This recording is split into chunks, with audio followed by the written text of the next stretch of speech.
I was a sergeant in the 82nd Airborne Division, 1976 through 1980. I was a career union iron worker, and this economy has really hurt the union iron workers, and they're not really cutting loose the money for the infrastructure that we need rebuilt. So I plan on taking my English degree and moving more into an administrative position. I've just been pretty nip and tuck. I've been supporting myself by taking draws out of my annuity fund and just looking for jobs, looking for work when I can. You know, I just read an article in the Baltimore Sun last night about how this trouble that you're describing has affected some of the Iraq-Afghanistan veterans coming. One of the things the article brought out was the threat of PTSD and how it's been amplified by the media.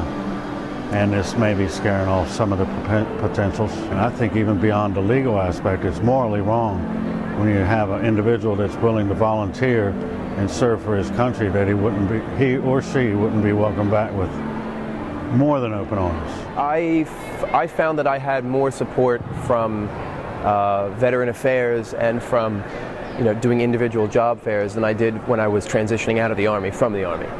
Transitioning out? When you transition out, there's supposed to be a whole transition process that you're supposed to go through.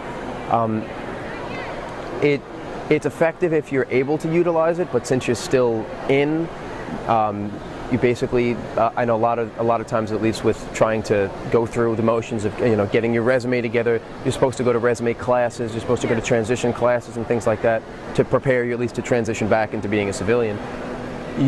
It seems that it's a lot easier to get that type of support from the outside rather than from the inside. But it also depends on the mission of the mission that your unit does. If your unit does a rigorous mission that you're still a part of up until you're leaving, the opportunities you have to go to job fairs. I mean, I know I missed probably 3 or 4 job fairs they were doing hiring and interviewing on the spot, and I missed them because I was required to do Army things. Yeah, right now it's really tough, and work altogether right now is finding it's kind of hard to find. Yeah. Even at entry level, it's pretty hard to find at the moment. Yeah. But me and my family, we're making it through. We're doing our best, and I guess right now we're relying on the state for some assistance. It's getting us over the hump, but that's not something we're looking to do for too long.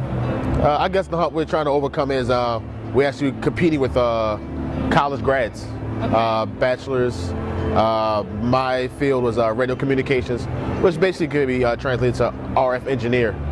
So I'm competing with guys with physics degrees, engineering degrees. Okay. But my job was actually practical application, where I've actually dealt with the equipment, actually know what's going on. So I'm getting beat out by them, and honestly, I don't understand why.